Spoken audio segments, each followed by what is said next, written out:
এক অন্ধ বালক একদিন একটা বড় ব্যাংকের সামনে একটি থালা নিয়ে বসেছিলেন। আর তার কাছে একটি কাগজ ছিল। সেই কাগজটার মধ্যে লেখা ছিল, "আমি অন্ধ, আমাকে সাহায্য করুন।" সারাটি সকাল ধরে থালার মধ্যে তেমন পয়সা জমেনি। ওই ব্যাংকেরই একজন চাকরিজীবী যখন ব্যাংকে ঢুকছিলেন, সেই সময় এই বালকটিকে তিনি দেখতে পেলেন।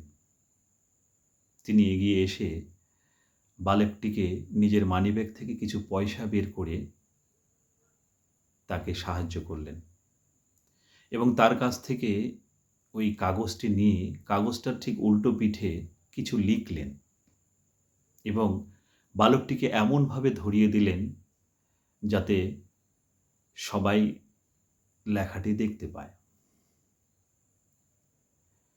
আশ্চর্যজনকভাবে দেখা গেল প্রচুর মানুষ সেই বালকটিকে সাহায্য করতে থাকল।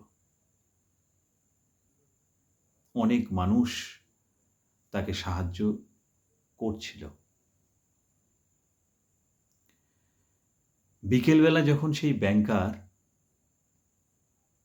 ব্যাংক থেকে বেরিয়ে এই বালকটিকে দেখতে এলেন,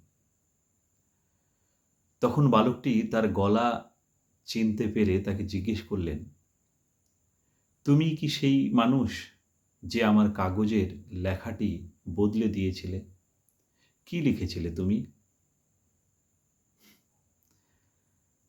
ব্যাংকার তাকে বললেন, "আমি সত্য কথাটি লিখেছিলাম, তবে একটু অন্যভাবে লিখেছিলাম, আজকের দিনটি খুব সুন্দর, কিন্তু আমার দুর্ভাগ্য আমি দেখতে পাই না।"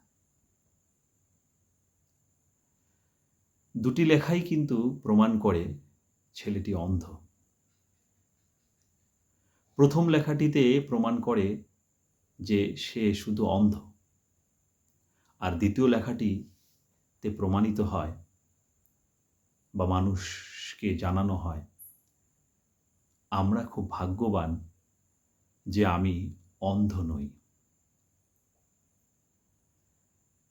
ঈশ্বর যাকে যা দিয়েছেন তাই নিয়েই কৃতজ্ঞ থাকো। পজিটিভ কিছু ভাবো, নেগেটিভ নয়।